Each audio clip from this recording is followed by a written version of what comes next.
السلام عليكم ورحمة الله وبركاته، واهلا متابعينا من كل مكان في فيديو جديد من قناة يوميات اسرة عصرية. الفيديو ده ان شاء الله هيبقى فيديو مشتريات. انا اشتريت بيجامات شتوي، حبيت اشارككم معايا وافرجكم عليهم وتقولوا لي رايكم وذوقهم ايه، وانا انغلبت في اسعارهم ولا لا. وعشان برضو البنات اللي لسه مثلا بتجهز، لسه بنوته يعني وان شاء الله هتتجوز وبتشتري او بتجهز، برضو تشوف بقى الموديلات وتشوف الاسعار، عشان في بنات بتسأل برضو عن الاسعار او الموديلات. اول حاجه دي اول بيجامه معايا زي ما انتم شايفين معايا كده. طبعا اهو ده البنطلون بتاعها لونه بني، لونه بني. هي قماشتها قطيفه ناعمه ناعمه قوي. في موديلات حلوه قوي نزل الشتا ده، موديل 2016. ملمسها ناعم قوي. هو البنطلون ساده زي ما انتم شايفين كده، بنطلون قماشته قطيفه ساده. اما بالنسبه بقى للبلوزه بتاعتها، البلوزه لها زمط وهي بسوسته، وتحت كده من القمر في حته قطيفه وبني ساده نفس لون البنطلون.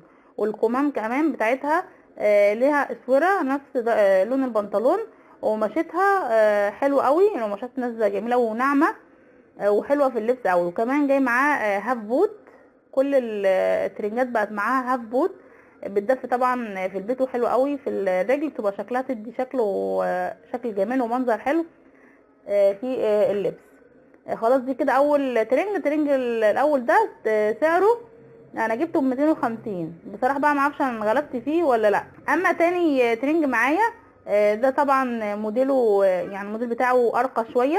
زي ما انتم شايفين كده، ده الرسمه على الورقه او الكيس بتاعه لما بيجي ده شكله على بعضه كده. هوريكم بقى القطعه قطعه.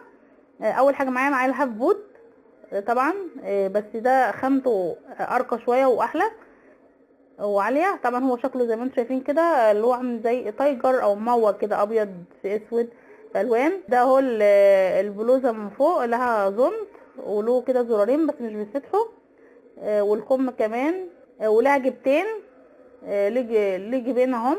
وهو موديله طويل شويه، الموديل بتاعه طويل.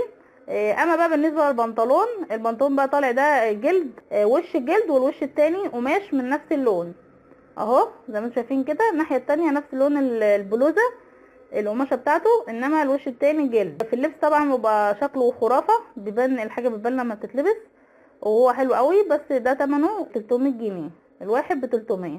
يعني انا يعتبر كمان شلنا منه 10 بالعافيه، كانت ماسكه 320 جبناها 300 الا 10 عشان اكون صادقه جدا وصراحه معاكم، عشان انا كنت جايباهم ايه مع بعض. هوريكم بقى التالت او الترنج التالت معايا. ده شكله على الرسمه او شكله على الورقه اهو. ده خرافه قوي كمان وحلو جدا.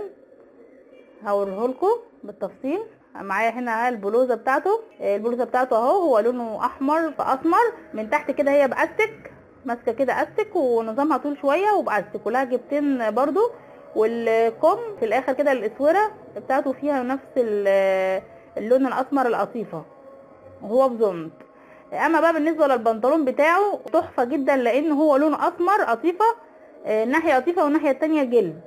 ده بينفع خروج على فكره، في بنات بيخرجوا بيه على بلوزات تانية. البناطيل دي طالعه موضه، بس طبعا اللي بيمشي فيها يعني لانها بتلزق قوي وبتبقى شكلها يعني حرام اللي يمشوا فيها بره. مع الهاف بوت بتاعه طبعا موديله راقي شويه، والخامه كمان ممونه وتقيله، مش بوت اي كلام مثلا عشان يبقى خفيف ولا حاجه، لا ده ممون نفس القماشه حلوين قوي. ده كمان نفس السعر، هو ب 300 وشلنا منه 10 برضو بالعافيه، من 300 الا 10. ده واللي قبله، انما الاول خالص كان 250. معرفش بقى انا الاسعار كده اتغيرت فيها ولا ايه. عايزه بقى تقولوا لي رايكم في الذوق وفي الاسعار. بتمنى الفيديو يعجبكم. الى اللقاء في فيديو جديد ان شاء الله. السلام عليكم ورحمه الله وبركاته. في رحلة العمر ألف اعتبار يدلك قبل بلوغ الأجل. يطول الطريق ويمضي الصديق، ولا شيء يبقى كحسن العمل.